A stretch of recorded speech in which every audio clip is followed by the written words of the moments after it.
guys, TinaGale here, and today I just wanted to do a little bit of a different kind of video today. I know there's a lot of talk here lately about the Mink machine and using the foil, and so I had received some of the Chamel Starshine cards that are used with the Mink machine in my Shots of Life kit from the scrap room, so I'll leave links down below for those. This was last month's kit, I believe, but it will all be in the details here and on my blog. So I wanted to try this. I'm not really going to be using a lot of foil, so I'm not in the market to buy the machine. It's quite expensive. But I have this laminator that's the Your Story from Provocraft, Cricut. It was a Cricut product that I've had forever from when I worked for them. So I just went and I bought some silver foil because I knew that was the color that I wanted on the one particular card that I had an idea that I wanted to use. Just picked that up with one of my coupons and decided to try it. Now I'm going to show you because I did a test before I started because I didn't know if I was going to have anything to share or not, if it was going to work. But this is the one that I ran through and it did really well. When you look at it really close, there might be a few little pits, and I'm not even sure that that's going to show up on camera. It might, but it's not enough that it's going to matter at all in my albums. Like I said, you have to get up on it really close to see that. So I'm just going to go through and I'm going to go ahead and silver foil all of these. So I thought I would take you along and show you one. So this is the foil. And I'm just going to cut a piece big enough to fit on my card, and hopefully I can do it since everything's twice as hard when you're on camera. Okay, so you just cut a piece large enough to go on your card with the foil facing up. That's the shiny side. The back side is kind of a matte finish, so you want this. Try not to crinkle it up. I crinkled just a little bit just because I'm on camera. And then I'm just taking a piece of copy paper. This was actually a scratch piece of paper I had beside my desk, so I just grabbed it instead of a clean sheet. Lay it in there, make sure that the foil is flat, it's not buckled up or anything. Close it up and run it through.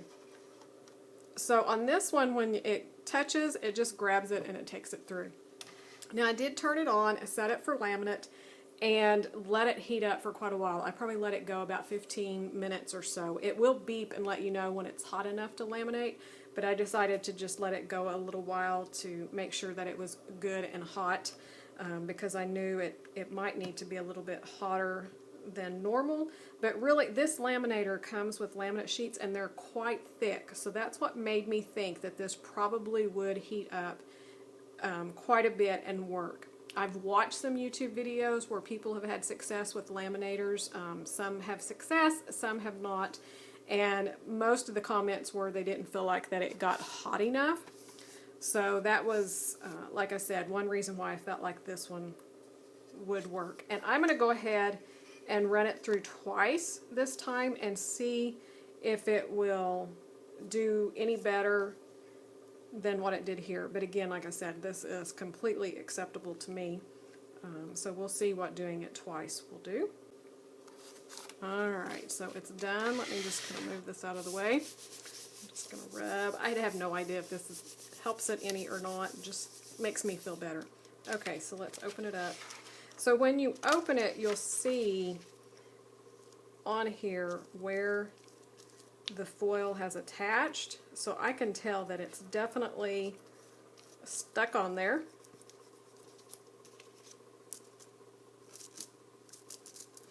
And then you just pick it up and peel it off. Okay, so definitely some pitting is what I would call it.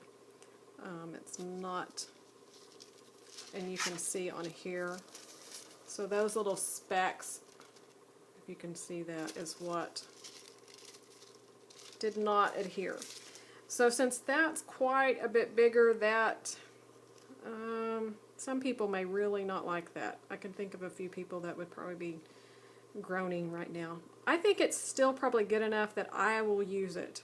Once it's in a page protector and on a layout, I just don't think that it's going to matter that much. So, Might try a third time going through if the image has a lot of solid like that, because everything else looks really good. Even like the dots on this one, they're completely solid. So the only thing that pitted was this large part. So anyways, that's my experience with doing it with this laminator. So if you happen to have one of these stuck in your closet, it's worth a shot. Pull it out, get some foil. It's pretty cheap, especially if you use a coupon, and try it with some cards. I'm excited that I'm going to be able to go ahead and silver foil these and use them in my layouts. I would have totally used these without foiling because they're pretty. Everything that you see black is where the silver is going to be. So they would have been fine. This is the one that had the writing that you can't really see without foiling it. So this was the reason that I went ahead and bought the foil, so that I could see if I could fix it. Just a peek at all of them once I finished. And I am just tickled pink that with just a few dollars I was able to go ahead and foil all of these. And like I said, this is the only one that you can really tell didn't pick up a lot. But it's still good enough that I will use it with no problem. Just love that silver foil. So pretty.